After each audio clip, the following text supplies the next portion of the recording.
Hello my dear students, welcome back to Learn Physics. In today's video, we are doing some of the numericals relating to projectile motion. Last class and all we were doing the revision numericals only, and today also we are continuing with that one with respect to the theory portions which I had taken in the previous classes. Okay. So the first question is, this is all the everything together we are considering here in this questions. Okay, this also same like NEET JEE textbook from DC Pandey. Okay, so here taking it together in that section, in a two-dimensional motion, instantaneous speed V0 is a positive constant. Then which of the following are necessarily true? This is the first question. So in two-dimensional motion, instantaneous speed V0 is a positive constant. So instantaneous speed is a positive constant. And here some of the statements are given. Average velocity is not zero at any time. Average acceleration must always vanish. Third one, displacement in equal intervals of intervals are equal. Equal path lengths are traversed in equal intervals. So since speed is positive constant, speed means distance travel divided by time. Distance travel means its path length. So equal path lengths are traversed in equal intervals. So that is the correct option. Next, for the same question and some of the other options are given, acceleration of the particle is 0. So if speed is positive constant, can we say acceleration will be equal to 0? No, right? Because it will be changing its direction. In circular motion and all, direction is changing. So we can't say that. Then acceleration of the particle is bounded. Acceleration of the particle is necessarily in the plane of motion. Yes, that is true, right? For a speed is positive constant, then we can say acceleration of the particle is necessarily in the plane of motion itself.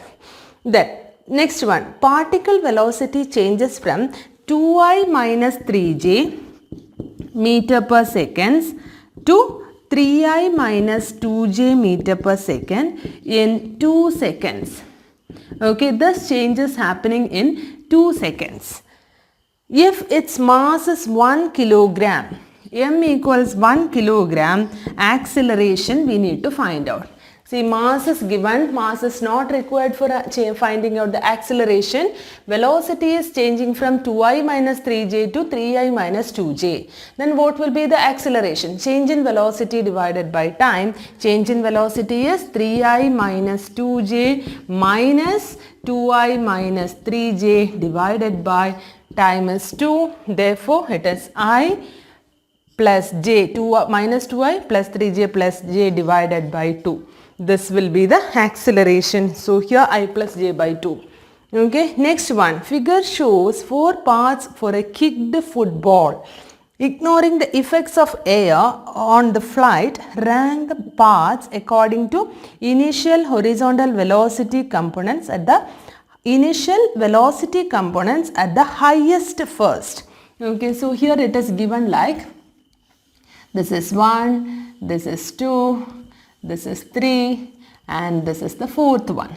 Okay, here with the same height it is reaching. So here 1, 2, 3, 4 it is given. Here x and this is the y coordinate. And here we need to find out rank the paths according to the initial horizontal velocity of the component, keeping highest the first. Okay, we know, so here difference is happening to the range. So we can write down the formula for range. R is equal to u square sine 2 theta by g, u square sine 2 theta by g. That is, so here initial velocity range only it is asked. We should rank that according to their initial velocity by keeping the initial velocity maximum highest component at the first. So R is proportional to u square. So R is, as R increases, according to that U also will be increasing. So R is, which is having more R, as fourth one is having more r. Therefore, 4 is greater than, then 3 greater than, then 2 greater than 1, which is greater 4, 3, 2, 1. This will be the range because here they asked us to find out the initial velocity, maximum velocity at the first. Like that we should arrange. Okay, 4, 3, 2, 1. That is the range. Next one. See, if an object is projecting and the motion, how can we represent with respect to its height? Okay, how can projecting from the ground, if we are projecting an object from the ground, the motion will be like a parabolic motion like this, right? If we are projecting it from a height h, then it will be like this. Okay, this is h and t, h and t. Okay, this was the second, then fifth and sixth questions. That is comparatively easy. So that's what I told over there. Then next question, you listen here. Two projectiles A and B are thrown from the same point with velocities v and v by 2 respectively. So two objects are there. From the same point it is projecting. One is having initial velocity v and the other is having initial velocity v by 2. Okay. If B is thrown at an angle 45 degree to the horizontal. So theta 2 equals 45. What is the inclination of A when their ranges are same? Okay, we should find out the inclination of A. That is theta of first one we need to find out. Range is same. Then what is the formula for finding out the range? U square sine 2 theta by G. So R1 equals R2. U1 square sine 2 theta 1 by G equals U2 square sine 2 theta 2 by G. Okay, G and G will get cancelled. U1 is V square sine 2 theta 1 equals V square by 4 sine 2 theta 2, that is 90. Sine 90 is 1. Therefore, V square and V square will get cancelled. So, sine 2 theta equals, we are getting it as 1 by 4. 1 by 4. Therefore, we will 2 theta equals sine inverse 1 by 4. Theta equals 1 by 2 sine inverse 1 by 4. 1 by 2 sine inverse 1 by 4. Answer is B. 1 by 2 sine inverse 1 by 4. Clear? Next question. Two stones having different masses m1 and m2 are projected at an angle alpha and 90 minus alpha with the same speed from the same point. Okay, from the same speed, two objects are having different masses m1 and m2 are projecting one at an angle alpha and another at an angle 90 minus alpha. We should find out the ratio of their maximum height. So, what is the formula for finding out the maximum height of an object? H is equal to u square sine 2 alpha divided by g.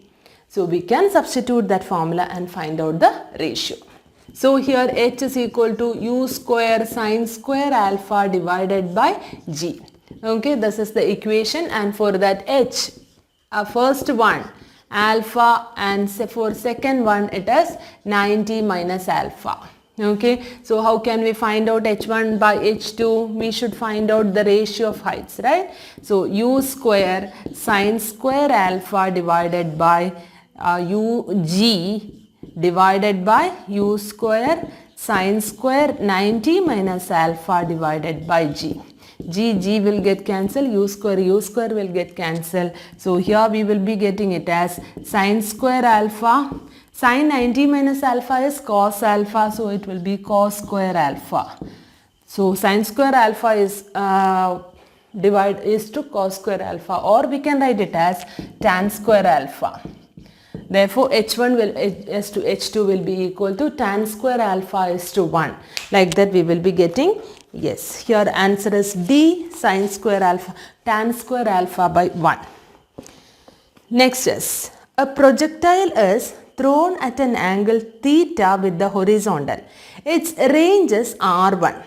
It is then thrown at an angle theta with the vertical and range is R2. Okay, so a projectile is thrown at an angle theta with the horizontal. And we are projecting an object. While we are projecting, this is making an angle theta with the horizontal. Its range we got it as R1. And it is then thrown at an angle theta with the vertical. So it is the same projectile we are throwing at an angle theta with the vertical. Okay, then we are getting a range as R2. At that time we are getting the range as R2. Then R1 equals, the options are R1 equals 4R2, R1 equals 2R2 and R1 equals R2, none of this. These are the options. So here first time we are getting the range as R1. Second time we are getting the range as R2. So whether there is any relation between this R1 and R2. See, just think, this one first case we considered it as theta. Now then if this is theta, what is this one? 90 minus theta. Now we considered 90 minus theta. But in theory we already learned range will be same for theta and 90 minus theta, for 30, 60 degree, 20, 70 degree, right? For those cases and all, we will be getting the same range. So here it is theta, then what will be this one? 90 minus theta, right? So for theta and 90 minus theta, we will be getting the same range. So R1 will be equal to R2. Option 3 is correct. Okay, R1 equals R2. Next question. The range of a particle when launched at an angle of 15 degree with the horizontal is 1.5 kilometer. So range is given as 1.5 kilometers. As projectile is thrown at an angle theta with the horizontal and its range, it's at an angle of 15 degree. So when theta equals 15 degree, we are getting range as 1.5 kilometer. What is the range of the projectile when launched at an angle 45 degree to the horizontal? We need to find out when theta equals 45 degree. When theta equals 45 degree, what is the range? We should calculate. Range formula we already know. R is equal to u square sine 2 theta divided by g. So here R is here 1.5 u square divided by sine 30 divided by g. Sine 30 is 1 by 2. So we will be getting it as u square by g as 1 by 2 into, so 2 into 1.5, 3. Now we can substitute new R. I am putting it as R dash u square sine 90 divided by g. Sin 90 is 1, u square by g. Therefore, new R will be equal to 3 kilometers. Okay. So, this is new R. We got it as 3 kilometers. Next question. A body is thrown horizontally from the top of a tower of height 5 meter. Okay. It's at a height 5 meter. It touches the ground at a distance of 10 meter from the foot of the tower.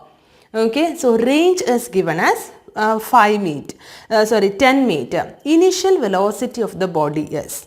So it is at a height 5 meter. The object is already thrown from a height 5 meter and when it touches the ground at a distance of 10 meter from the foot. So the range is 10 meter. Okay, it's projecting at an angle 15 degree with respect to the horizontal.